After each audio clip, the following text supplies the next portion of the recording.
Western adoption. It's already here. Social credit systems. Welcome back. I'm Adeline Atlas, 11 times published author, and this is the Social Credit and Surveillance series. Most people assume that social credit systems are a foreign concept, something happening over there, in places like China. But if you're paying attention, you'll notice that it's already being implemented quietly, gradually, and systemically in the West. The mechanisms are different, the language is softer, but the function is unmistakable. A world where your access to opportunity, mobility, and basic rights is tied to compliance with behavioral standards is not a future concept. It's unfolding right now. In this episode, we're going to strip away the illusion that Western societies are immune to surveillance-based control. We'll examine how health passes, ESG scores, terms of service enforcement, and corporate-led censorship are forming the scaffolding of a Western-style social credit system. Not enforced top-down through central government, as in China, but instead woven through public-private partnerships and digital platforms that act as gatekeepers to modern life. What's happening now is not a warning, it's a rollout. The quiet shift from rights to permissions. The fundamental difference between a rights-based society and a credit-based one is simple. In a rights-based society, you are innocent until proven guilty. You have access by default. But in a credit-based society, you are constantly being evaluated, scored, and filtered. You must earn access. You must qualify, not based on merit or need, but on behavioral alignment. What we're seeing in the West is the subtle transformation of access into permission. Whether it's your ability to fly, attend school, rent a property, or use financial services, the bar is being raised, not legally, but digitally. Companies now decide whether you're trustworthy, brands decide if you're safe, and banks decide if you're eligible, not solely based on your financial activity, but increasingly on your reputation, digital footprint, and compliance with fluid social standards. This is the quiet implementation of a reputation economy, one in which access is governed not by law, but by digital reputation scores and algorithmic judgments. You're not locked up, you're locked out. And the gatekeepers are no longer courts or governments. They are private platforms, policies, and predictive systems. Health passports, the first soft launch. Let's start with one of the most obvious and recent examples, health passports. During the COVID-19 pandemic, many countries introduced digital health passes tied to vaccination status. On the surface, this was about public health. But functionally, it marked a mass psychological and technological rehearsal for conditional access. Overnight, people's ability to enter buildings, attend events, travel, or even remain employed became conditional, not on their current health status, but on compliance with medical mandates. These digital passports were not just records, they were control points. In many places, individuals who declined were excluded from daily life, unable to go to school, work, or even access certain government services. What mattered wasn't whether someone was sick. What mattered was whether they were compliant. This is the cornerstone of a social credit system. Your access to society is determined not by your actions, but by your alignment with the current criteria set by those in power. Health passes demonstrated how quickly infrastructure could be erected to restrict access, and how public support could be manufactured through fear, shame, and the promise of safety. And once that infrastructure exists, it can be repurposed for anything: climate compliance, political alignment, even digital behavior. The scaffolding is now in place. ESG scores, compliance in the corporate world. Next, let's look at ESG, environmental, social, and governance scores. Originally designed as a corporate framework to measure a company's ethical impact, ESG has begun to bleed into the individual level. Banks, investment platforms, and credit bureaus are now exploring ways to factor individual ESG-like data into lending decisions, insurance eligibility, and employment screening. If you drive too much, fly frequently, support controversial figures, or fail to support approved causes, you may be seen as non-aligned with ESG benchmarks. The result? Your opportunities narrow. You may pay higher insurance, be denied loans, or be screened out of career opportunities. Your behavior, however legal, may render you a liability in a compliance-first world.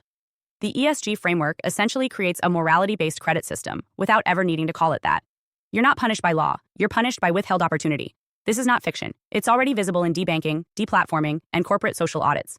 And it's not just companies being rated, it's customers. Your shopping habits, digital speech, political donations, carbon footprint, and even your social connections are increasingly being profiled. You are now the product, and your alignment is the price of access. Terms of service enforcement as law. Another mechanism for Western-style social credit is the weaponization of terms of service. Platforms like PayPal, YouTube, Patreon, and Airbnb have all banned users for violating guidelines, often without transparency, consistency, or legal due process. But these bans aren't just annoyances. They are life-changing. Losing access to a payment processor can mean the death of your business. Being banned from Uber or Airbnb can make travel impossible. Getting kicked off crowdfunding platforms can cut you off from economic opportunity. And in each case, you are not convicted of a crime. You've simply violated the platform's moral or political standards. This represents a terrifying shift from legal governance to platform governance. You don't need a trial. You don't even need evidence. All that's required is that you cross an invisible ideological line and the system removes your access. And because these platforms are monopolistic, being removed from one often means being removed from all. Terms of service have become invisible laws, enforced algorithmically, with no accountability. And in a world where everything is online, being banned from platforms is equivalent to being blacklisted from society. Your access to modern life, transportation, banking, employment, even community, is platform dependent. And platform access is compliance dependent. Corporate state fusion, the rise of digital deputies. In Western nations, the state rarely enforces social credit directly. Instead, it relies on corporate proxies. Banks, tech platforms, employers, and universities act as the digital deputies of government agendas. They're the ones implementing policy without the optics of state overreach. It's the illusion of decentralization. Governments set the tone through narratives, incentives, and threats of regulation. Corporations enforce it through policies, algorithms, and blacklists. If a government can't ban you legally, they can pressure your bank, your payment processor, or your employer to do it for them. This public-private fusion creates a distributed censorship network that is harder to detect, harder to challenge, and harder to escape. It's not government surveillance in the traditional sense. It's a privatized surveillance economy enforced through terms of use, corporate policy, and compliance incentives.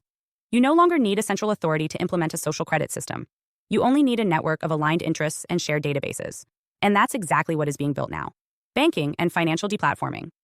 Financial institutions have begun to take sides. In recent years, banks have closed the accounts of individuals and organizations based on nothing more than ideological non-alignment. These closures are often vague. Terms like risk management, reputation harm, or compliance issues are used without further detail. But the message is clear. If you don't play by the rules, you lose access to the financial system. And once that happens, you're cut off from economic participation. Without a bank account, you can't receive payments. Without a card, you can't shop. Without financial infrastructure, you're digitally exiled. This is social credit by financial means. And it's no longer theoretical. It's happening, and it's spreading.